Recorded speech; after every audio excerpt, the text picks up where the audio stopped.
What if I showed you a formula that you can start using today to maximize your confidence fullest potential? Oh, you like how that sounds? Let's get into it. At some point in all of our lives, we face some type of rejection, failure, or even fear. Doubt starts to creep in, and all of a sudden, you don't feel so sure about yourself anymore. See, the truth is that confidence is limited because it relies solely on yourself.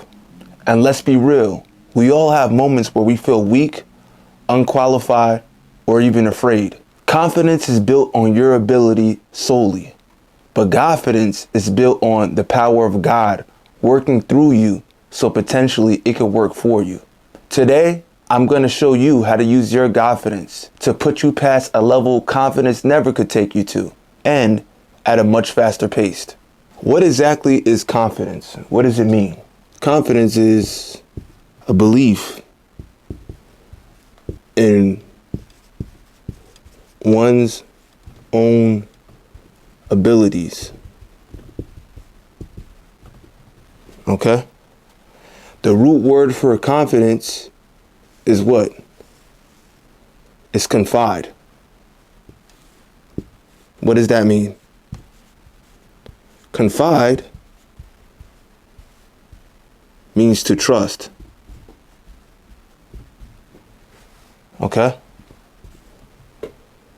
So, when you have confidence in yourself, that means that you trust yourself in whatever situation that you're going through or you might be in. You trust that you can find the solution to the problem. You trust in yourself. But the only problem with confidence is that it's self-reliant on you. And no matter how successful you are as a person, no matter what you're doing, your confidence will never be enough. Your confidence at some point in time in your life will always be shaken, always. Some of the benefits to confidence would include this.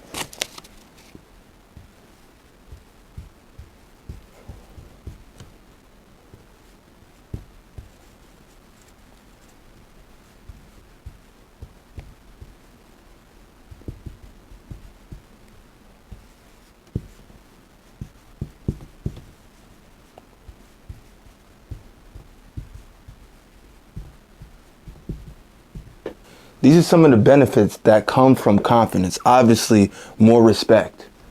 And why is that? Because when people see you, they can see that you're sure of yourself. And people respect that because not a lot of people have confidence, especially in multiple areas. So you definitely would get more respect. More opportunity. But why is that? Well, because someone who's more confident, someone who's more sure of themselves, automatically is going to get more opportunity than the average person in life. Why is that? It's because they can walk into a situation comfortable. And that's going to create more opportunities. For example, you go into a job interview. You and I, we both went to school. We're both qualified. We both have the same number of years of experience. The only difference is that you're not confident and I am. So when I go into my interview, I'm letting the company know for sure, not only do I know what I'm doing, but I know what I'm doing and I can get the job done. And they can tell from my body posture, the way I speak, that I'm so confident in me, I can't be wrong. And what that does is it creates more opportunities because people look at you and they say, oh, this guy's confident. We can trust him. We can trust what he has and what he can bring to the table. Last but not least, better relationships. Listen, this right here is big, and I'm going to get into more of this on another video. But the more confident that you are, especially as a man, the better for you. Women, for the most part, they want to be led. They don't want to lead. In order for you to be a leader and to lead in the relationship, you have to be confident. You have to be sure of yourself. A leader is sure of himself. Without a shadow of a doubt, if you are confident, your relationships will be better, especially romantic relationships, because you are putting now the woman in her natural state to be feminine because she can trust you. This is going to be a whole separate video, but yeah, these are, I would say, like 3 of the main things that comes with confidence. Even with all that, it's still not enough.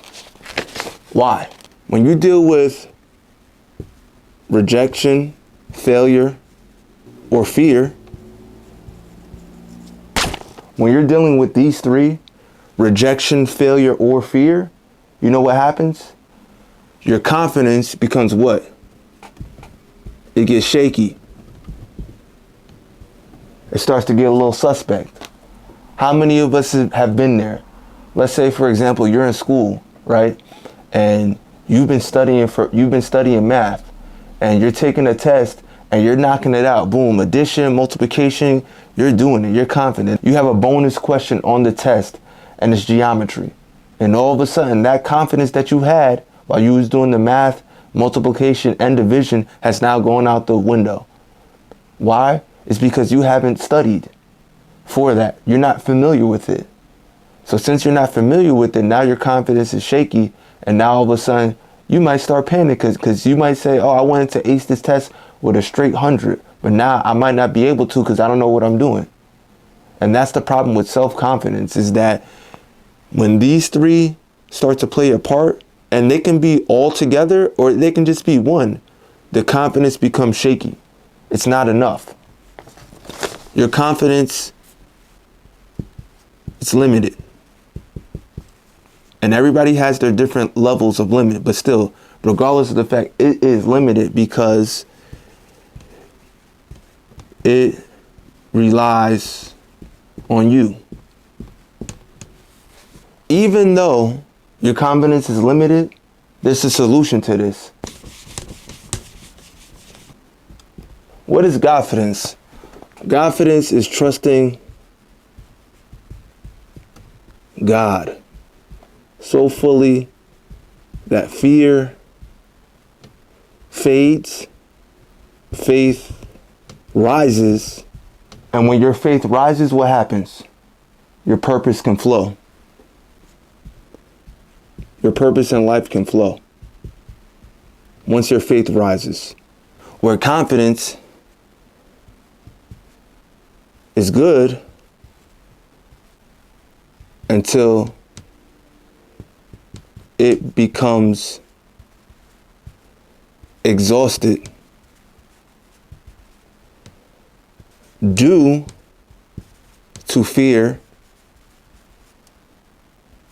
and doubt. Like I said before, guys, once somebody starts fearing and doubting their own self, that's when your self-confidence, it begins to decline. You know, and that's never a good space, because what comes after that is depression. Then you start really doubting yourself because you're saying, man, was I even meant to do this in the first place? Meanwhile, God is just looking down at all of us and he's saying, why aren't you coming to me? Why aren't you coming to me? I mean, it's been pretty evident. We can look at stories in the Bible to back some of this stuff up. For those who don't know the story, David was promised by God that he was going to become king of Israel. When he was 13 years old, I believe he was promised. He didn't become king until he was about 30 or 31 years old. So it was years later. I've never seen a 10-foot person, and I'm pretty sure you haven't either. But Shaq is 7 feet tall. Goliath was 3 feet taller than Shaq. This is a humongous man. David had faith because of God over his fear. And that was a sign of Godfidence. Another situation is Moses. When Moses led the Israelites to the promised land, Moses had the courage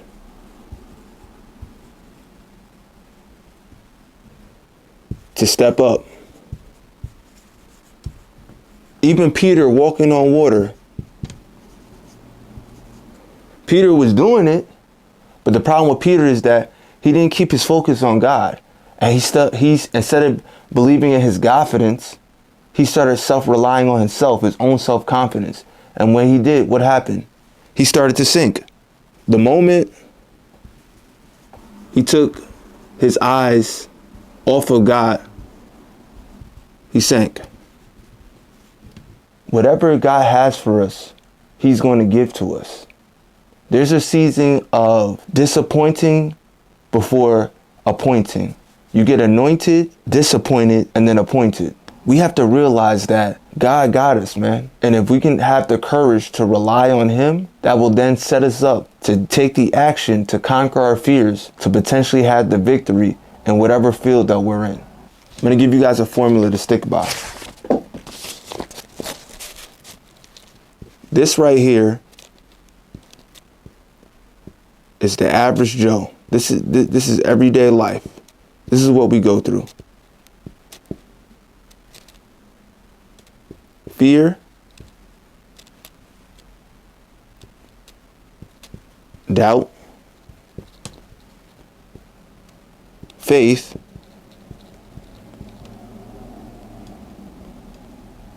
courage. And this is just a cycle. Fear turns into doubt. Doubt, we try to get doubt to turn into faith, and faith turns into courage. This is what people are usually at. You know, you start out confident and then you start fearing something and it turns into doubt. Your confidence exhausted is what lives between the pockets of fear and doubt. We want to try to get doubt to faith, faith to courage. Because once you have faith, that faith will give you the courage to conquer your fears. To what? Give you the action or the ability to take the action to eventually have the victory. And that's what we want. But we can't get here unless we have this, guys. Unless we have the faith. Your doubt, like I said before, plus fear equals paralysis on your actions. This is where we don't want to be. Instead, we want to turn that doubt into faith. Because with faith and courage, that will equal a breakthrough.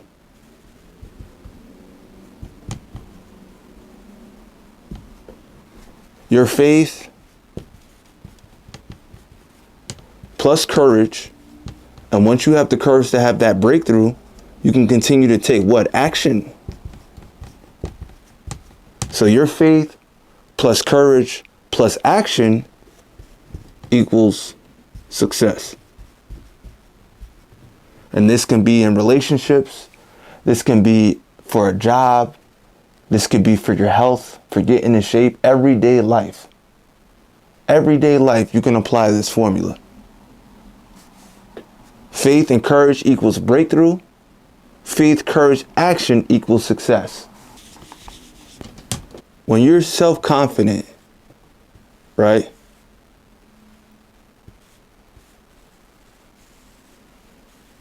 This is you standing on your self-confidence. Your self-confidence is based off of your ability. Challenges in life are always eventually bigger than self-confidence. And it's the truth. No matter how confident you are, no matter who you are, eventually those challenges are going to be bigger. And this is going to be what? Unstable. Because you're relying on yourself. And that's the issue. But on the other hand, when you have Godfidence, confidence is way bigger. It's way bigger to stand on because it's reliable. Why is Godfidence more reliable? Because it's God's power. It's God's plan for your life. God's power and God's plan for your life will always always be superior to self-confidence.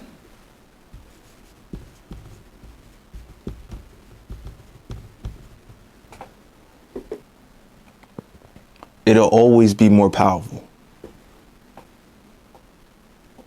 This is God's ability right here. And this right here is stable, unbreakable. Stable and unbreakable, built to last, versus unstable, shaky. Which one would you want to be on? Because I know one thing, I'd rather stand on God's ability. Me personally, I'd rather stand on God's ability knowing he got me. Because me relying on my own self-confidence and standing on that, I know eventually it's going to break. I know eventually that it's going to break. And with these simple formulas and ideas and illustration that I'm showing you guys, you can take your life to the next level at a much faster pace. The choice is yours. Relying on your own self is great, but relying on God is even more powerful. I hope you guys enjoyed the video. What is your biggest challenge that you face today? I would love to know that, so we can try to help improve that. Until next time, guys, appreciate you.